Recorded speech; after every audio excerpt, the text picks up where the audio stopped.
Soy el malo por salir con mi primo a escondidas de mi familia por su enfermedad. Sé lo que están pensando, pero no es lo que parece. Por favor, lean todo antes de juzgar.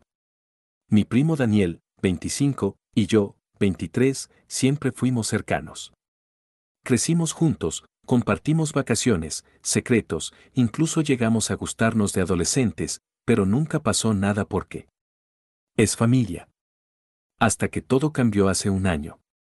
Resulta que a Daniel le diagnosticaron fibrosis quística, una enfermedad degenerativa, y los doctores le dieron máximo 10 a 15 años de vida.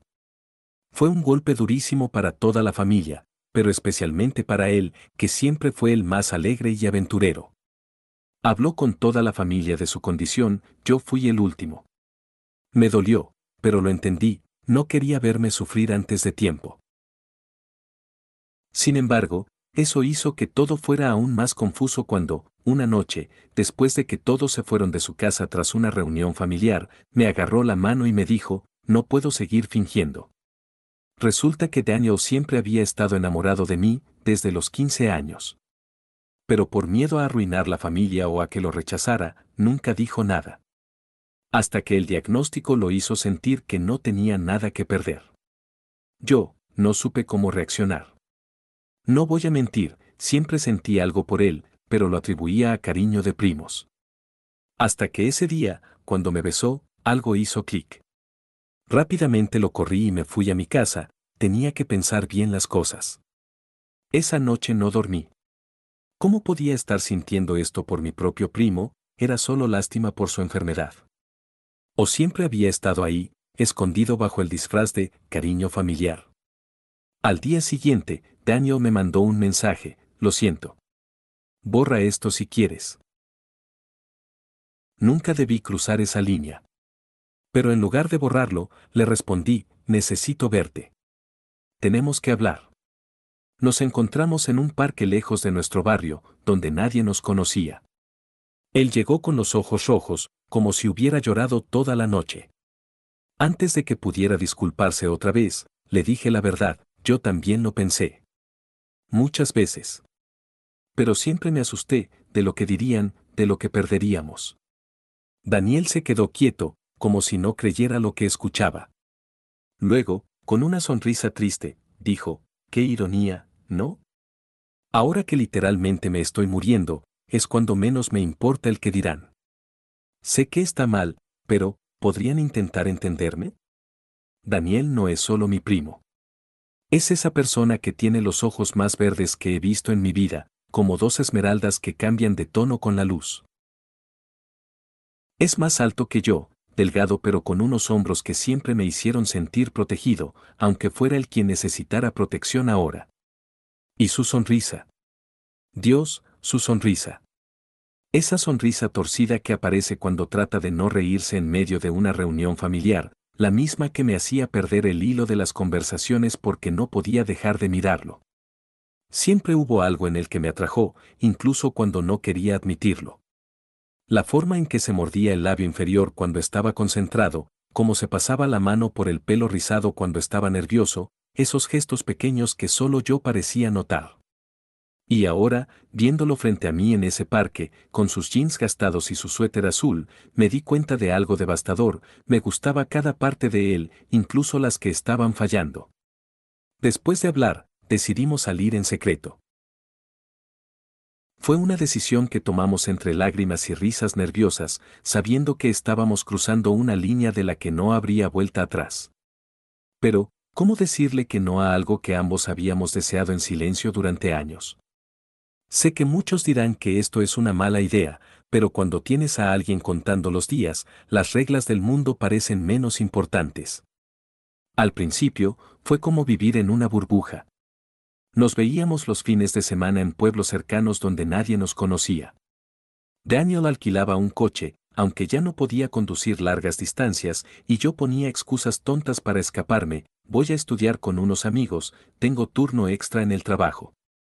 Fueron los meses más felices y a la vez más agonizantes de mi vida. Teníamos llamadas nocturnas donde él me hablaba en voz baja desde su cuarto, contándome cómo había sido su día, qué medicamentos le recetaron, o simplemente para decirme que me extrañaba. A veces se quedaba dormido al teléfono, y yo escuchaba su respiración hasta el amanecer. Si alguien de la familia preguntaba por él, yo decía, no he hablado con Daniel hace días, con una naturalidad que me asustaba. Él, por su parte, fingía indiferencia cuando estábamos en reuniones familiares, pero nuestros pies siempre se encontraban bajo la mesa. Aunque siempre tuvimos el miedo constante, ese que cada vez que sonaba su teléfono, temblaba. ¿Sería un mensaje de su médico? O peor, alguien que había descubierto lo nuestro.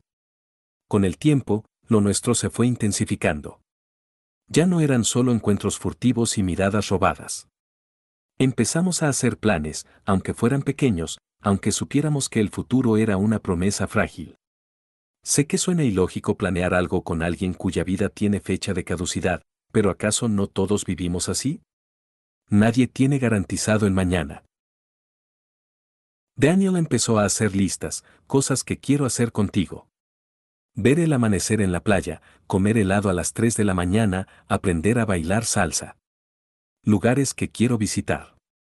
Aunque fueran pueblos cercanos que podíamos recorrer en un día. Canciones que quiero que recuerdes cuando ya no esté. Y sí, lloré como un niño cuando me pasó esa lista. Era hermoso y desgarrador a la vez.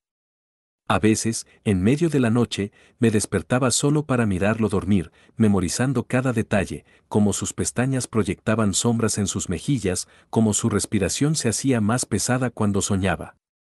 Sabía que estos momentos eran prestados, pero los atesoraba como si fueran eternos. Cuando reíamos juntos, olvidándonos de todo, por un momento sentía que éramos una pareja normal. Luego recordaba la realidad y la culpa me golpeaba como un puño. Sentía rabia. Contra la enfermedad, contra la familia, contra el mundo. ¿Por qué nos quitaban el poco tiempo que teníamos con sus prejuicios? Cada vez que tosía, cada vez que se mareaba, mi corazón se detenía. Vivía en un limbo entre disfrútalo y prepárate para perderlo. En uno de nuestros viajes, donde todo parecía perfecto, el destino nos jugó la peor de sus cartas. Habíamos ido a un pueblito costero a 3 horas de la ciudad, uno de esos lugares donde el mar es tan azul que duele mirarlo.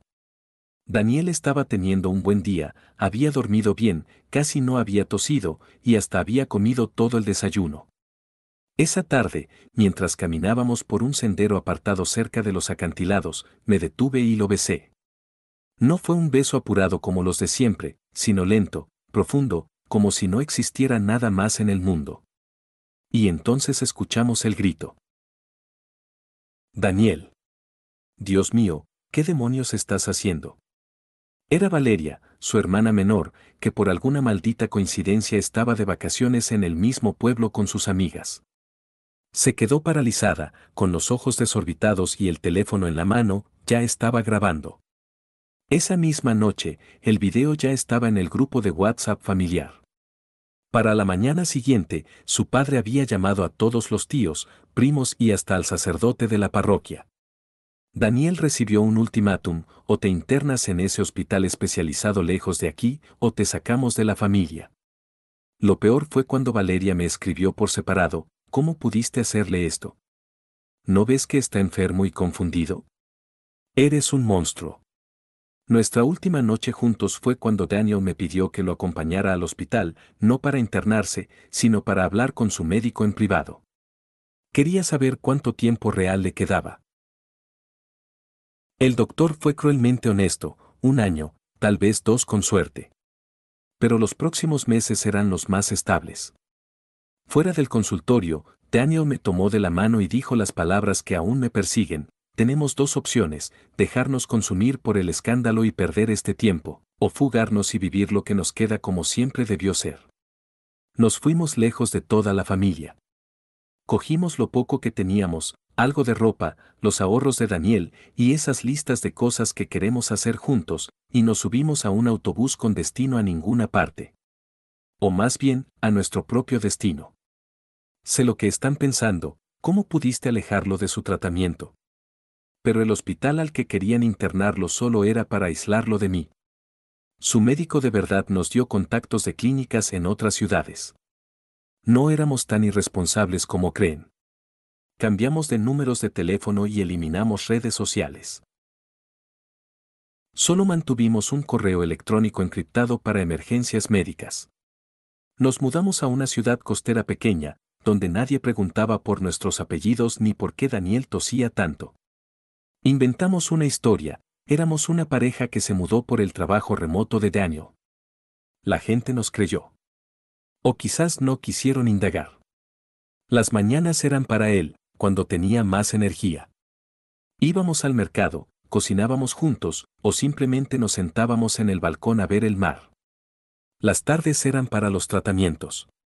Yo aprendí a ayudarlo con sus medicinas, con los ejercicios respiratorios, con todo. Las noches, esas eran sagradas. Para hablar, para llorar, para amarnos como si cada vez fuera la última. Cuanto más felices éramos, más conscientes éramos del tiempo que se nos escapaba. A veces, en medio de la noche, me despertaba solo para verificar que aún respiraba. Otras veces, era él quien me abrazaba fuerte y murmuraba, no estoy listo para irme. No todavía. Pero incluso con el miedo, incluso con la tristeza que a veces nos ahogaba, estábamos en paz. Lejos del caos, de las opiniones ajenas, de los juicios, habíamos encontrado un refugio donde solo existía el amor. Al final, el año pasó. Fuimos felices. Daniel dejó de respirar una mañana de abril, con el sol entrando por la ventana y mi mano entre las suyas. Murió en paz, como siempre quiso, sin dolor, sin miedo, sabiéndose amado hasta el último segundo. Pero la paz que encontramos en nuestra burbuja se rompió en el velorio. La capilla estaba llena de familiares, todos vestidos de negro, todos con los ojos rojos. Pero cuando entré, el aire se volvió denso. Su madre me miró como si yo hubiera acelerado su muerte. Su padre apartó la vista, negándose a reconocer mi presencia. Valeria, aunque lloraba, tuvo el valor de asentir brevemente en mi dirección. Lo peor fue cuando el sacerdote, durante el sermón, mencionó los pecados que llevan al alma por caminos oscuros, mientras miraba directamente a mí.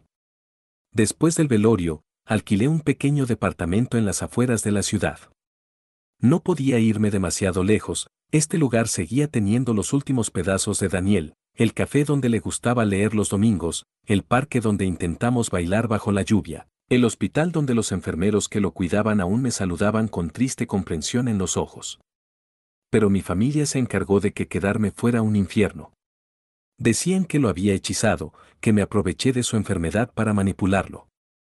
La señora de la panadería dejó de atenderme y los vecinos cruzaban la calle al verme. Intenté hablar con mis tíos y con mis padres, les supliqué que entendieran que lo nuestro no era perversión ni locura, sino amor puro y simple, pero no entendieron, decían cosas como, aceleraste su muerte, todo fue tu culpa o ya no tienes familia. Cuando fui a recoger sus cosas de la casa familiar, su madre me las entregó en bolsas de basura. Toma lo que te pertenece, dijo. Dentro estaba el suéter azul que tanto le gustaba, ahora manchado de lágrimas secas. A veces, en las noches más oscuras, me pregunto, ¿fue realmente mi culpa? ¿Acaso el amor que le di lo consumió más rápido? Si no me hubiera acercado a él de esa manera, ¿habría tenido más tiempo? Los médicos dijeron que su enfermedad era implacable, pero, ¿y si el estrés de nuestro secreto, de la huida, de la desaprobación familiar, aceleró lo inevitable? Soy el malo por salir con mi primo a escondidas de mi familia por su enfermedad, los leo.